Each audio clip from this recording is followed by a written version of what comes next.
Olá, internauta. Aqui no Diário de Goiás, o bate-papo sobre as eleições 2012. A corrida já começou, Vassil Oliveira. Agora não tem jeito mais. Usando assim algo bem original, o time está em campo, né? Os times. Com bons ou maus jogadores, sabe-se lá, né? Mas os times estão em campo. Mais ou menos, né, Altair? Um detalhe dessa campanha é que ela começou e não começou. Ela começou porque o horário, o tempo já é de campanha. Em todo caso, ela não tem ainda aquele brilho que se vê nas campanhas, e aquele colorido também das bandeiras, dos materiais de campanha, das ruas pintadas, dos carros com adesivo. Ainda não chegou esse momento. Ainda é o bastidor, né? Mas a gente também fica numa expectativa danada, né, internauta, porque a gente conversa tanto, né, e vê tanta agitação dos candidatos na pré-campanha, a hora que pode fazer campanha, não aparece na rua. É algo estranho, mas... É porque é estratégico, né? Para alguns, quanto mais demorar a começar a campanha, é melhor. A gente nota, por exemplo, o prefeito Paulo Garcia não tem tanto interesse que a campanha se antecipe, que ela comece agora. O melhor é jogar o ambiente da campanha mesmo, que ela fique mais acirrada, lá para o mês de agosto. Ele mesmo já até deu declarações sobre isso. Então, quanto mais ele retardar isso, melhor para ele, porque ele se desgasta menos. Afinal, ele é o alvo de todo mundo, porque é o prefeito buscando a reeleição.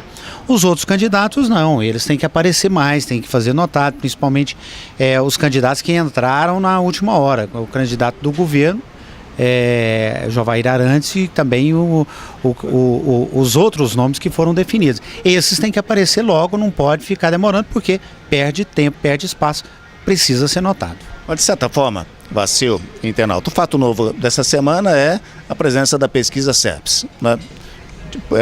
Veiculada pelo Jornal Popular, depois de um probleminha, né, com o nome de Isaura Lemos a semana passada, foi corrigido esse problema e apontando o seguinte cenário: houve um crescimento de Paulo Garcia, crescimento de Jovair Arantes, houve uma presença surpreendente do candidato Elias Júnior, do PMN, deputado estadual. Os outros candidatos não tiveram expressão, ainda não conseguiram chegar numa boa condição. E, de certa forma, nem em termos de rejeição, Jovair, Isaura Lemos já estavam nessa condição também de uma rejeição baixa. E Cimeizon, com a rejeição baixa, com o índice baixo também, mas, ou seja, ainda não tem aquela presença, até porque o último a entrar nessa campanha eleitoral. Como é que você avalia esse momento, né, da campanha eleitoral, levando em consideração esse cenário da pesquisa? Esse é o momento da acomodação dos nomes, né? Ainda não é uma leitura de como esse cenário vai se comportar. Ela é referencial, essa pesquisa, por quê? Porque ela vai dar a medida para que a partir das próximas a gente tenha uma comparação, possa fazer uma comparação. Vamos lembrar que importante em termos de pesquisa, para se saber até onde um candidato vai, um nome vai e o que pode acontecer com ele, é a chamada curva, né? É a curva de crescimento ou de queda de cada um dos nomes. É que agora não dá para ter confiança assim, porque agora que saiu uma pesquisa com os nomes postos mesmo para disputa. É a próxima que vai mostrar isso, a próxima rodada. Isso, eu acredito que daqui 2 rodadas a gente tem um cenário de comportamento. E aí vem logo em seguida também os programas eleitorais. Aí assim a gente pode dar uma medida real.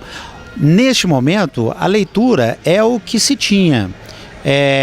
O candidato favorito, que é o prefeito, candidato à reeleição, com uma quantidade de intenção de voto razoável, não a que se dizia e que se esperava, muito menos o pessoal ligado a ele, que seria uma votação já que garantiria a eleição no primeiro turno, que é uma definição que ele não teria adversário, muito pelo contrário.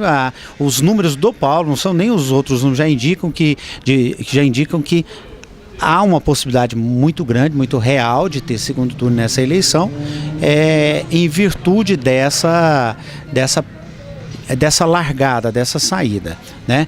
Mas é necessário esperar a próxima rodada. Exatamente, né? E em todo caso, ele vem crescendo porque ele tem parâmetros de comparação, então ele, números próprios, embora a pesquisa, o momento seja outro, a pesquisa praticamente seja outra, mas ele tem aí uma evolução. Em todo caso, por enquanto também a evolução de quem está no poder, de quem tem está mais visível. Ele vem de uma campanha de mídia muito grande nos últimos dias, a prefeitura anunciou muito, apareceu muito o trabalho dele. Mas também teve fatos, né? A reinauguração do Mutirama, a abertura do zoológico, esses fatos de certa forma também ajudaram, né? Pois é, tudo isso influencia. Agora é outro jogo. Os outros candidatos não tiveram a mesma visibilidade que ele. Nem Isaura, lembra, continua com uma votação expressiva, apesar de uma intenção de voto expressiva, apesar de não ter nenhuma visibilidade para ela. Foi aqui talvez uma das que menos teve visibilidade, e quando teve foi negativa com o questionamento da sua candidatura, e mantém um índice de intenção de voto razoável. E o candidato do governo ainda não... Do governo do Estado. Do governo do Estado, ainda não teve qualquer projeção, porque foi definido, não há qualquer ação para a divulgação dele. Então, esses sinões, uma votação expressiva aí fica por conta dos nomes que aparecem de surpresa, né? Nós temos um nome que apareceu. Esse, o Elias Júnior, né?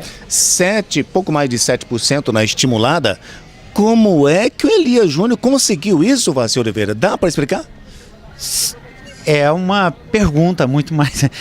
Dá para perguntar. Posso dar uma pista? É de que uma parte do eleitorado do Sandy Júnior, talvez, né, que gosta desse tipo de personagem, de certa forma puxou a opção para Elias Júnior. Só pode ser isso.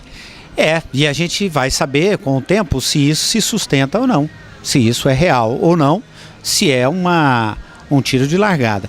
As eleições em Goiás costumam, no país de um modo geral, mas principalmente em Goiás, costumam polarizar. São dois nomes que acabam aí chamando a atenção. Quais são esses nomes? Isso daí também só o tempo para poder dizer. Normalmente, o que se vê é o candidato que está no poder aqui em Goiânia, porque normalmente não é o candidato do governador.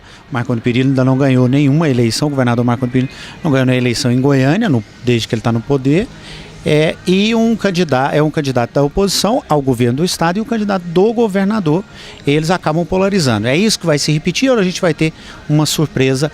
Se isso se repetir, ainda vai crescer, e a gente tem que saber quem vai, até onde vai Paulo Garcia, se ele consegue crescer o suficiente para um primeiro turno. Tudo indica que não. Se não for Jovair crescer, qual dos outros nomes aí que vai conseguir uma boa projeção? Vamos acompanhar então. Obrigado a você, Vacil Oliveira, e você, internauta do nosso Diário de Goiás, obrigado por acompanhar esse nosso bate-papo.